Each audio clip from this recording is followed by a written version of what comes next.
Nancy Katambala, Yes. Family lawyer and civil litigation. You're also the coordinator and founder of the Congolese Circle of Professionals. Yeah. Yes. Good. Thank you for joining me today on Inside Out. Thank you for inviting me and giving me the opportunity. That's good. That's good. So, the Congolese Circle of Professionals, what made you start this? Okay, so I've been working in the legal field for the last 20 years. And all throughout the time I've been working as a professional with the community, I've noticed that there was some sort of lacuna.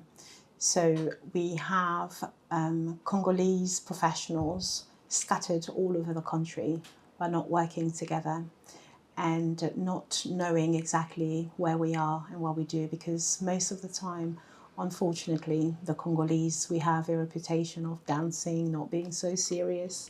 So many professionals rather stay in their corner. And that impacted the society, like the community, shall I say, as it stands, because everybody works alone, everybody do their own thing, and then the community is left out without knowing where to find the other professional. And our children have left out without having any models to follow. Yeah. And also a lacuna in the economy. So we don't have a Congolese economy, because when our money comes into the Congolese community, straight away we give it out to a different community. It doesn't go around within our own community. Whereas other communities, they have that, and I always copy the Jewish, because the Jewish are number one in creating an economy. Creating wealth within their community. Within their community, exactly. You will see that a Jewish person will never cut their own hair. They will get another Jewish person to cut their hair, so the money goes to the hairdresser, and that hairdresser, although he can wash his own car, he will not wash it. He will get somebody else to wash the car, and he'll go and instruct a Jewish professional, like a doctor. He'll go to a Jewish doctor, go to a Jewish dentist, go to a Jewish lawyer. So it stays within themselves, and that creates a good economy within the community. And furthermore, the pleasure that my client had, the Congolese client that I had, the pleasure that they had to have somebody who understood them, who speak their own language, who understood their culture, was just so that it was just unexplainable. And that made me see that we needed that. So if we could get all the professionals, I started with white collar, then eventually we get it out of other professionals. So we're trying to keep the wealth within the community by signposting work within ourselves. So if I'm a doctor, I can give work to a solicitor if I have a Congolese client, and the Congolese can the solicitor can give work to a doctor as well, because being a family solicitor, I do sometimes need a therapy report. I need all sorts of reports, but if I know another Congolese person who can do it, it assists not only me, because I'll get the payment and the person will get the payment, so the money circulates, but also the person receiving the person who's being treated or being seen by that doctor, somebody from the community. Yeah. As I was explaining earlier, the pleasure that they have having somebody, a professional who speaks the language, who understands the culture, who understands them, and without having to find an interpreter, because you'll find that not all Congolese speak English, because our mother tongue is French, and many speak Lingala. So when you find somebody who can understand you, it's always a pleasure, and it's easier to express yourself. So that's the background of how you came to start. So is this just your idea, or do you have other people? No. So when I thought of it, I contacted a colleague of mine called Cedric. He's a banker. We've worked on many projects in the past. I discussed it with him because he's also the president of the Congolese Chamber of Commerce Okay. in the United Kingdom. Oh, wow. So he also tried to get all businesses together, all Congolese business together, so we can have a database of all the Congolese. That's a brilliant idea. So, yes, so he's very brilliant in that. And so I discussed it with him. He thought it was a great idea, so we started working on it together. And once it was still in his debut, we were introduced to another member, another director now, David, who also had a similar idea in a similar group. So we joined forces together, and that's how this. I think you're already practicing that unity that you talked about. Yes, Is we have, lacking. exactly. So exactly. it's great that you can find other like-minded people to come together Yes. and to get this off the ground. Yeah, That's something good. that David usually say. The reason why he's really into pushing this idea forward is because when somebody representing the DRC comes, like the president or something, and they want to see somebody from the Congolese community in the UK, people that they pull forward doesn't represent us. That's true. Usually have people that have nothing to do with the professionals. So that's why he really feels that this is a need for it. Yes. Yeah, that's great. That's thank you. So with your career, for instance, it's you're practicing family lawyer. Yes. So what made you go into that?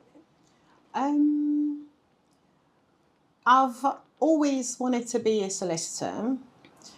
I believe that it's very important to represent people who are in need, because I do care proceedings, I do financial settlement, I do child arrangement order, but I initially started with child arrangement order. Yeah.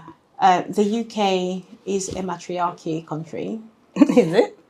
Okay. Mainly the mother. The mother is the one who takes the child most of the time. Okay. Although we say it's in accordance to whoever parents You know, because you're a lawyer. Yes, so, who can better look after the child. But automatically, we more or less assume that the mother is the main carer.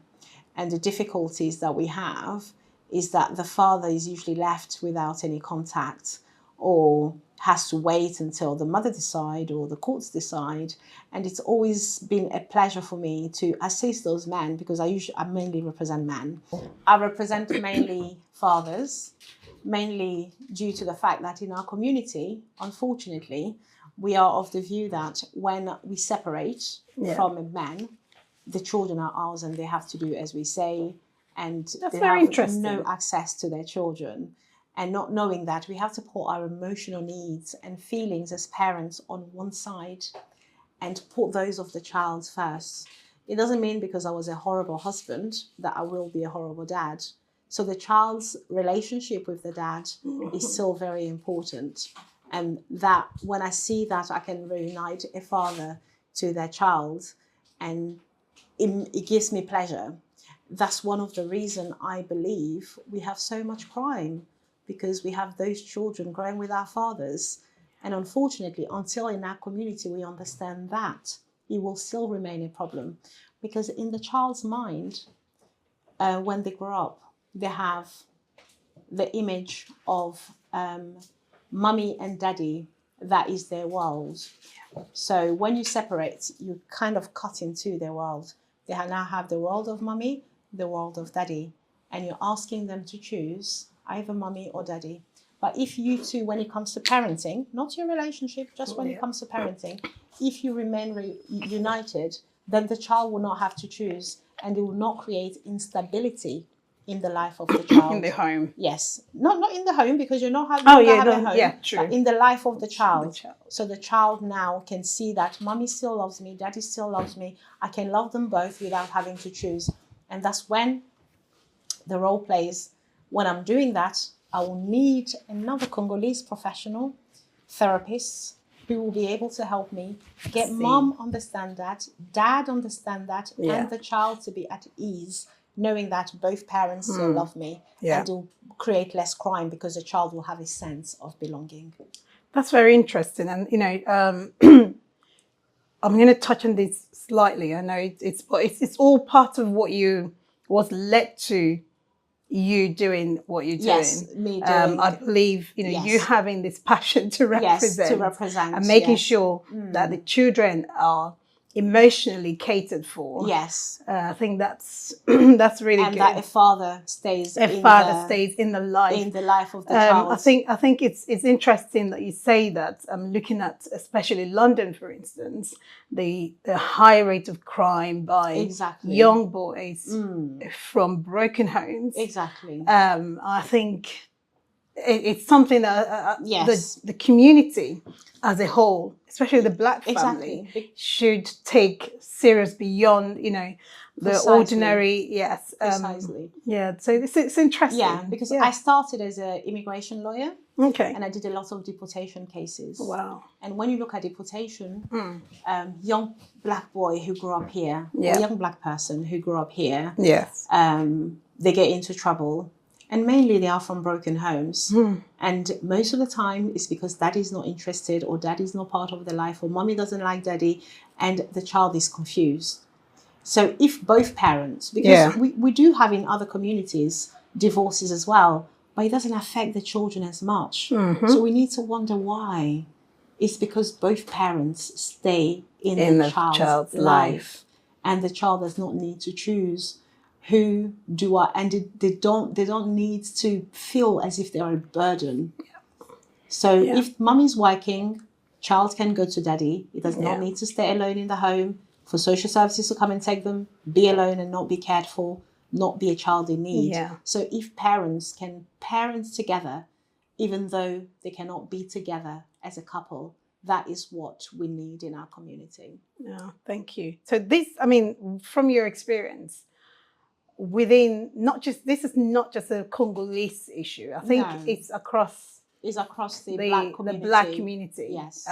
Caribbean, African. Yeah. Because we tend to think that when there is separation, we have to hate each other. Definitely not. So do you think it's more to do with the women? Is it the culture? It's more to do with the culture. It's more to do with the culture. More to do with the so culture. how can this be addressed? Is that something? By teaching. That's why this Congolese Circle of Congolese Professionals comes in, because we'll know what the need is in our community. We'll get our professionals to be speaking to them, to be doing workshop with all the parents. So because we know what the problem is, so therefore we'll know how to address it. Yes. So if I've had in the past clients in a care proceeding matters, and I knew that was the issue, I refer them to another Congolese therapist, Lady Kakuja. She's a well-known family therapist, and she will deal with them. She will advise them. She'll work with them to make sure that they can reach the place where they need to be, in order to be able to have that good relationship with the child, and the child does not need to be taken into care. So, I mean, given that this is like a long-term issue within the Black community, obviously you're focusing on the Congolese community here in the UK. How challenging do you think this would be? I mean, how prepared are you to go all the way and to see that people have a change of mind and attitude towards working together? You will be surprised that when the Congolese community, mainly, when there's somebody from their own community telling them what to do, they see you as a professional. They'll say, "Oh, she's very intelligent. She knows what she's doing. I'm going to listen." Okay, that's good. They tend to. But there's always challenges. There's nothing you do in life without challenge. Everything in life is full of challenge. Even taking the first step as a baby, of course, that's challenging. Yeah, but that's then life. At the end, you start running. Yeah. And then... That's so true. Absolutely true. So let's come back to now the Congolese Circle of Professionals. So you've touched on some of the things that your aims. Just go in detail and tell us your goals and missions, and one of the practical ways that you aim to achieve this. Okay. Starting from the UK. Yeah, from the UK, like I stated earlier, we are trying, first of all, to try to get ourselves to be able to signpost work within ourselves. Once that's done, we at the same time we want to be able to be working in the community, to be known by the community, for them to be able to know that if I'm looking for a lawyer, I can go to this place and I'll find one. If I'm looking for a doctor, I can go to this place and find one. We want to be able to be role models for our children within the community. We want to be able to be giving training to the parents or other people in the community, for them also to be able to achieve. If you see the Nigerian community, they tend to have loads of professionals, but in the Congolese is not always due to the fact that we cannot be professionals. Sometimes language barrier. So we want to be able to be, we want to be in the position where we can help the person who wants to become a professional. So guide them in the career path. So show them how to write a CV, show them what courses they need to do, and show them how they can get there and maintain whatever level of life. So we want to change the narrative, and we want to change the narrative and the reputation that we have. Okay. Yeah. That's a very, ambitious, but I mean, it's not impossible. Well, slowly, like I said, you get there. Definitely. So, this is locally. How do you intend to take this back home? I believe this is starting from the UK. Yes. But you have the intention. We have the intention of taking it back home, replicating this, because there's also the Congo. business side of it. Okay. Because we have loads of we have people in our groups who have already moved back to Congo. Okay. And we have a lady who tries to get the Diaspora to go back to Congo. So those professionals will help the development of the DRC. Wow, that's amazing. Will help the economy of the DRC. So it's some kind of like two-way. So Two-way, yes. Liaising with people back home where there's that need. Yes, and we also want to be in a position where we can send our children here back to the Congo to do work experience. Oh, wow. So if they're going to work experience there, they will know where they come from. Yeah. And if they know where they come from, they will not be lacking, they won't have the lack of belonging, because it's the lack of belonging that get people into groups that they don't need to belong into, because they don't know where they're coming from. They're trying to find a place to belong to. That's why you get people going to the extreme groups, or because they don't know where they come from. But if they know where they come from, they go to the DRC, do work experience, they see, oh, this is actually nice, this is where my parents are from. So it creates that sense of belonging. And it will also stop the thing that the most Africans have of being individualists. So it's mainly just working as a unit. So it will give them the sense of togetherness, sense of community. And when you are in a community, you see that sense of community. Once again, it stops you from committing crime. See the Asians, they're very community spirited people. So they work together and they go far. Because when you do something wrong, you know that you're not just hurting mommy and daddy, or you're hurting a whole community. And if you have that sense of belonging, because you go back home, do your work experience and come back, and it also opens your horizons. It opens how you see things. You see how privileged you are to be where you are. Just knowing that going to school, the fact that you are able to go to and do your A-levels, to go to university, that's a privilege that many people back home might not have because of lack of money. They want to, but they don't have money. So that will also help. It creates a link between the Congo and the UK. That's brilliant. Thank you. So what are the future plans for the Congolese Circle of Professionals? Okay, so both home and abroad. Yeah, so we have the inauguration, on the 14th of September, where we'll present who we are, what we do, and how we can offer our services to the community. And then following that, we want to be able to have as many workshops as possible, to be able to be available for the community to come to us and be able to help them, and be able to open branches in different outside UK, be able to have the same in France. You're going global. To going abroad, going global, and that's amazing. Also be able to go into business investment, all sort of investment that can be done, because in the DRC is very rich, it's full of resources. So we want to be able to make use of those resources eventually. Brilliant. Thank you. Okay, my next question. Now, this is for the young professionals who are not established.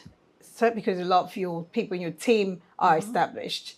Not necessarily. Not necessarily. We have young So you have people who are who are just who still are just aspiring qualified, yes. lawyers.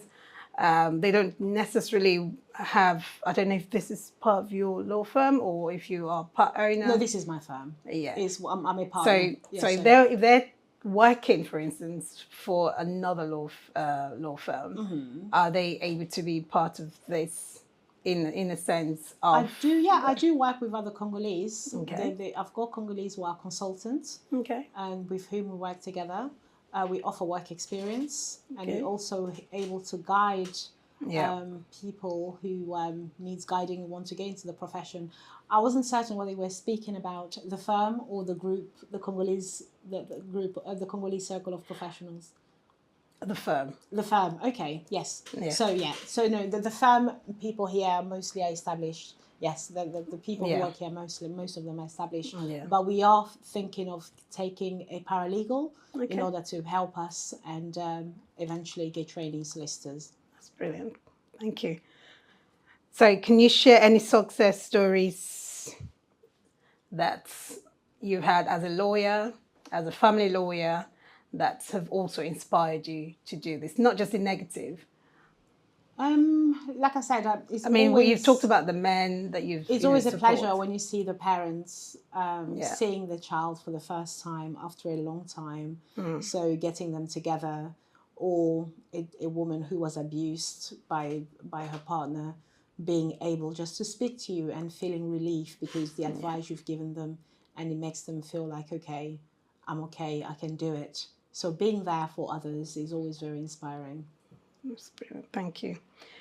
Okay, and what message do you have for young Congolese professionals here in the UK and in the DR in Congo? Yes. Who are not sure what to do, they don't think they can make any difference, but they are searching. What message do you have for them? Well, everybody always makes a difference. We have a say in Congo that a child will play the music and the adults will be dancing. So me being an experienced person does not mean that I cannot learn from a young person. When it comes to technology, I'm not totally lost, but I'm not as brilliant as a young person. So they will teach me. It's a process of teaching each other.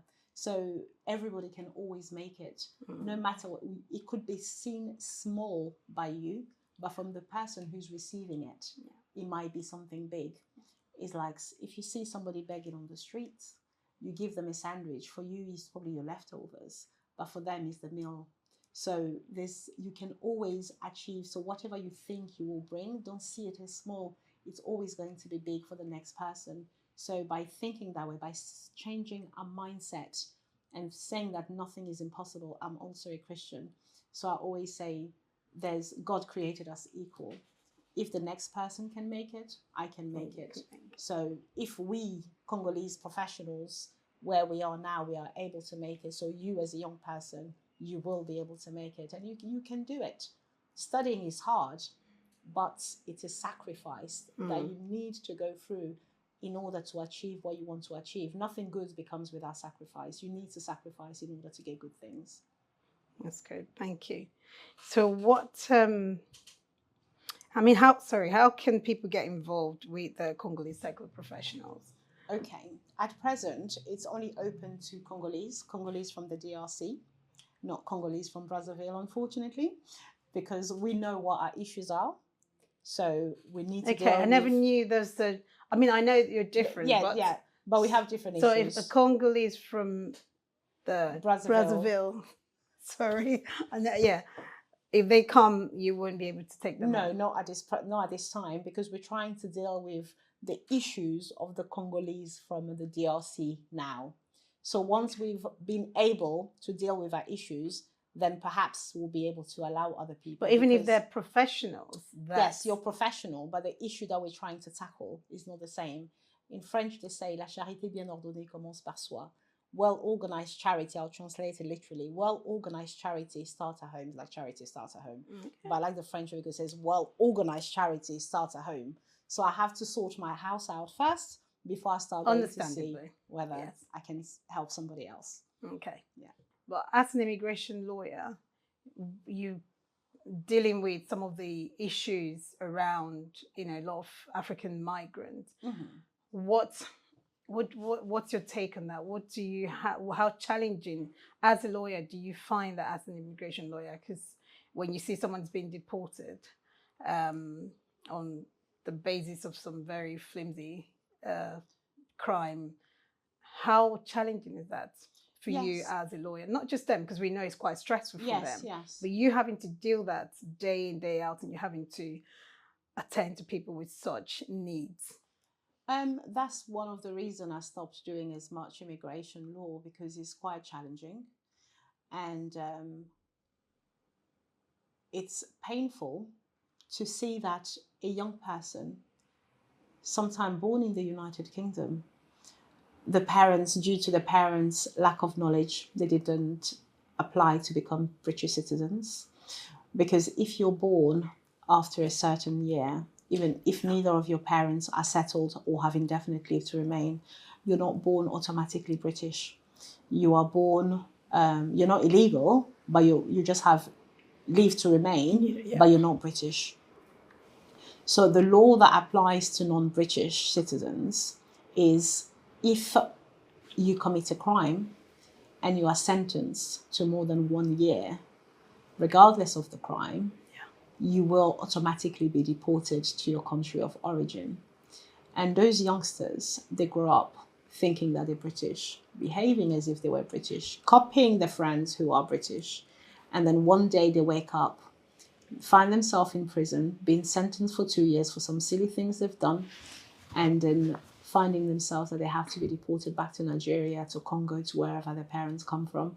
And if they don't even know, some came very young. The last one I had from Nigeria, he came at the age of 2. He's never been back. And he had a very difficult childhood. That's when the family matter touches.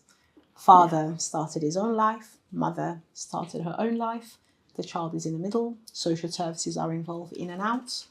And at the end, he got into the system.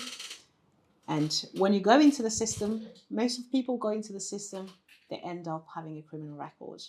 And if you have a criminal record, you're likely to be deported. Right. And it's painful to see that a child who knows nothing about their parents' country, culture, they think they're British, they grow up here, they did everything here, one day just be deported back to a place where they don't know anything about. So as a lawyer, this is a very common case, I think, especially with a lot of African parents who are a bit careless, I would say, for a better word, not doing things properly. As an immigration lawyer, I look at this from a human right point of view as well. Where are these children taken? So Home Office would then need to know where to take them to. So you're no longer a child when you are removed. You cannot remove a minor. Right. You cannot remove. When I say youngsters, so they wait for them to turn. Okay. It's from the age. You can't deport a minor unless you can demonstrate that there will be reception of social services wherever you're deporting them to. Okay. So when I say youth, is usually children who have just turned They're 18. Young adults, okay. 18, 19, 20, and they don't know anything. Yeah. And I have a teenager, between the way he behaves and a 20-year-old, there's no difference. He's 16, but when I see other 20-year-olds, they're so careless, and it does not have a clue. Yeah. And it kind of contradicts. But I know the burden of proof is not the same in a criminal case. The burden of proof, you must show that there was mens rea and actus reus, intention and action. But in the civil is on the balance of probability. So it's kind of contradictive in a way that these children, they've been sentenced for something that they probably didn't really know as much, that it was as bad as they thought it was, and then they didn't know that the consequences will lead them to where they are. So the mens res is not automatically there. Yeah. So it's very difficult because they are very surprised. But then, unfortunately for them, the knowing does not need to be there. The reality. In immigration. Reality then kicks yeah. in at that point. Yes. Right. I mean, thank you so much. I can imagine because, I think as an immigration lawyer, I happened to, because I worked a little bit briefly in a law firm. Yes. And I know this was a big thing. And I've had a lawyer who also quit law completely because of the stress. This is very stressful. So yeah, I can imagine and deadlines, because Yes. sometimes as a solicitor you miss a deadline. So it impacts someone's life. Have an impact on somebody's life. And I talk to my minors, but you also have an adult. You also have adults. I had a man from Ghana, lived here all his life, never had a criminal record, was driving carelessly, got a criminal record. As a result of that, he was deported because he never naturalized as a British citizen. No way. After 45 years of being in the UK. So the system or the government cannot take into consideration. They do. This 45 years of this individual contributing. They do. To. Well, they say they do because you'll be making your application you'll be fighting deportation based on Article 8, right to private and family life.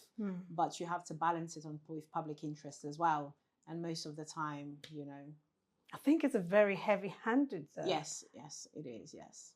Wow. Well, thank God for people like you and the lawyers out there. Yeah, we try what we can do, but yeah. I think it's good that we have a group like yourself, the Congolese Circle of Professionals, setting up and you're helping these families. I think there's the need for education as well. Need for education. Yeah, definitely. I mean, the That's why we're instance, doing some of these things are just little things that someone could have spent 1 month to sort out. Yeah. To prevent. I also have it's not as active as it used to be. A page where I call La Loi Simplifiée, Simplified Law, where I just give like little legal advice and just send on WhatsApp and on YouTube, where people can get some advice. That's good. It was mainly on immigration law. Yeah. A lot of Black people coming here and doing all sorts of jobs and being faced with the reality of the moment, which is go back to your country. Yes. And the aggression we're faced by certain people in this country. What do you think should be done as a lawyer and as a Congolese, as a Black person living in the UK? I think that most of those people, you do have genuine asylum seekers, but you also have a lot of economic migrants. Yes. The reason they try to run out or run away from where they are is because of the economy. If our economy is stable, believe or me, many will not need to go anywhere else because we love our countries. Yeah. You'll see most of our parents, when they've reached a certain age, they know that the children are fine economically, they go back. Yes. And many of the youngsters at this time as well are going back because you're never better than at home. You always will feel better home. Yeah. So if the economy is sorted out and our youngsters are able to find work, the children will not be starving. Yes. Education is put in place. Yep. I think Europe will be emptied. Well, of black, of black migrants. You think of black, of many people. Because if you go to places like Ivory Coast, it's full of French. Wow. They love going there because it's a beautiful life. I went to Morocco for a holiday. It's full of French retired people. Wow. They love it there. Life is cheaper. So you think even the indigenous British people would be coming with us? Because it'd be a lot better if we're all going back. So we need to sort our economy. Yeah. Unfortunately, we always tend to think the problem with us Black people, somebody else will do it. Yes. It's not for somebody else to do it. We can do it ourselves. Because by putting small bricks, you'll build a house. Not one person comes with a one big brick and then the house is built. You need to be building it small by small. The government might not be able in a position to do it. Yeah. So we need to do it. Senegal wasn't built by the government. Senegal is built by the diasporats. Wow. People outside. They have some sort of cooperatives where people put money on a monthly basis. Yeah. And then we do that in Nigeria as well. And people from one village, they'll build a school. Wow. People from the other village will build a I road. love that. And so forth. So we can find solution. Yes. Within ourselves, from ourselves as Yes. citizens, not necessarily depending on the government. Yes. Because currently, I think one of the challenges, the biggest challenge we're having is our leaders. But we still need our leaders. No, because we're the not. laws Yeah. need to permit us to be Absolutely. able to do those things that we want to do. To build a school, do you need a law to build a school? You can't just go and build. You need planning permission. You need loads of things that need to be put in place. Right. And furthermore, the diasporas are most of the time, because like in DRC, you can't have double nationality. Right. You're a foreigner. As a foreigner, can you actually start a business back home? No, you're right. So there are loads of obstacles that you need to work with the government in order for that to be bypassed. Yeah. So it is something For that you we to need. get the Yes, support. to They get need the the support to get Or this. you need to work with local people. Yeah. But once again, oh, that's the phone. Bear with me. It's okay. I've just... yes. Yeah, so... You need to work with local people. Yeah. But unfortunately, working with local people is another challenge, because those local people, they don't have financial stability. Yeah. And if they don't have financial stability, you can't counsel them to be transparent or to be that mismanagement. Trustworthy, Yes. mismanagement. So it's a whole mindset that needs to be changed. And the economy is the key. We need to change. Do you know, but what I love about this, and you know, it's the example that you gave of the Senegalese? Yes. And I can see you're taking ideas from that, you know, like in what you guys are doing. That's brilliant. Definitely. And I think it's only a matter of time. And this is what we as Africans need to do. Like you rightly said earlier, we can reduce the net migration to Europe by sorting out our homes. Yes. By making sure, and, you know, coming together as a collective and build gradually. Exactly. So you're taking it step by step. Yes. You know, the example you gave of the Senegalese building, they start with a village, they start with a school, and putting resources together. And I think that's what this other community that you mentioned earlier are doing. Yes, you know, because alone, one person cannot do everything. No. Together, we can always. Even if you have one billionaire, I mean, they can't carry all the weight. Exactly. So, and you don't even need a billionaire, because if everybody's putting £5, imagine you have 1,000 people putting £5. Yes. You do something. You must have the will. Yes. And mindset. We need to change the mindset of, I want to be better. I want to do better than the next person. We all have our path that we're following. You don't need to step on the next person's road for you to succeed. Stay on your lane. They'll stay on their lane, and together you'll be helping each other. If I'm running on my lane, I see that you're tired, you need water in order for you to pursue in your lane, I'll give you water. Further down, I might need food for me to finish my lane, you give me food, and that's how we're all going to try to reach the end. Thanks for having me.